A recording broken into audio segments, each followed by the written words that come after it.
মৃত্যু হয়েছে মোট 5 জনের, আহত হয়েছেন বহু মানুষ।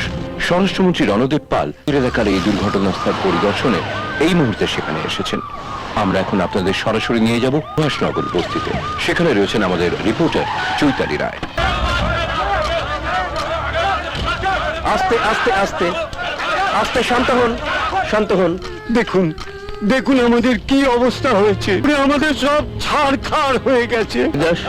স্যার, সবকিছু নোট করে নাও। আগুনে পুড়ে গিয়ে এদের যা ক্ষতি হয়েছে সব পূরণ করে দেবো আমি। Yes sir. Mister home minister, সবার ধারণা এই বস্তিতে আগুনটা লাগানো হয়েছে। এই কাজটা করেছে আপনারই পরিচিত একজন প্রমোটার, এটা আপনিও ভালোভাবে জানেন। এই ক্যামেরাটা আমার সোজাসুজি রাখো। সোজা কর, সোজা সোজা। আমি শুধু এটুকু জানি, এই বিপদের দিনে আমাকে তোমাদের পাশে দাঁড়াতে হবে। বস্তি গেছে তো কি হয়েছে, আমি তো আছি। আমি আজই মুখ্যমন্ত্রীর সঙ্গে কথা বলবো। মাত্র কয়েকটা দিন আমার সময় দাও। এখানে আমি তোমাদের রাখবো না। আমি একটা ভালো জায়গা দেখে সবার মাথার উপর পাকা ছাদ তৈরি করে দেব। এই আমার এলাকার মা ভাই বোনের কাছে প্রতিশ্রুতি। শ্রুতি না ঢপের শ্রুতি। কে বললো? কে বললো না কথাটা? ফাটাকেষ্ট, ফাটাকেষ্ট।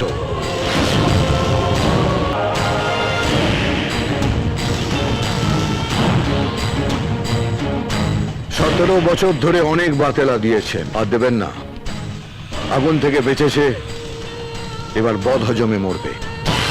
যদি আমায় কিছু বলার থাকে তাহলে আলাদা বলো।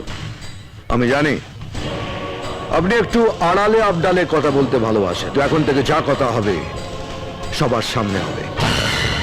কি চাও? একটা সত্যি কথা, এটা আপনি বগলের তলায় লুকিয়ে রেখেছেন, এবার বগলটা তুলে দেখিয়ে দিন। আপনার বুগনিতে বিশ্বাস করে এরা যদি এখান থেকে চলে যায়, তাহলে আপনি এই জায়গাটা প্রমোটারের হাতে তুলে দেবেন। এটা তোমার মন গড়া কথা। এটাই আপনার বগলের তলায় লুকিয়ে রাখা সত্যি কথা। ফাটাকেষ্ট! যে এত বছর ধরে এদের ভোটগুলো নিয়ে আপনার পকেট ভরিয়েছে, যাদের জন্য শালা আপনি রিক্সা থেকে লাল বাতিওয়ালা গাড়ি চড়ছেন, আজ আপনি ওদেরই উচ্ছেদ করার জন্য ওদেরই বস্তিতে আগুন লাগাচ্ছেন।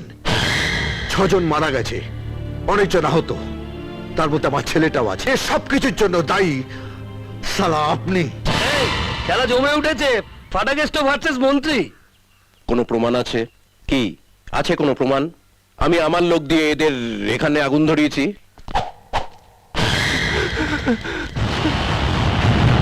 স্যার, স্যার, এরা আমাকে খুব মেরেছে স্যার, আমি এদের সব বলে দিয়েছি স্যার।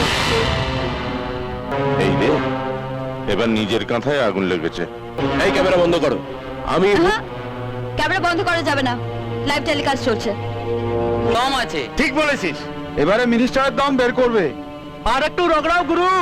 আপনাদের মতো লোকেরা মন্ত্রীর চেয়ারে বসে আছে বলেই আজ এখানে ওখানে আগুন জ্বলছে। আল্লাহ দরে বিক্রি করে দিচ্ছেন দেশটাকে আপনারা। আমার জায়গায় থাকলে বুঝতে পারতে মন্ত্রিসভার কত জ্বালা। আর আমাদের জায়গায় আপনি থাকলে বুঝতে পারতেন যে মন্ত্রীদের জন্য আমাদের কত জ্বালা। কিসের জ্বালা পোয়াচ্ছ তুমি? তো আছো, তোমাকে চিনি না আমি? আপনি আমাকে যতটা চেনেন, আপনাকেও আমি ততটাই চিনি রণদা। ওই মন্ত্রী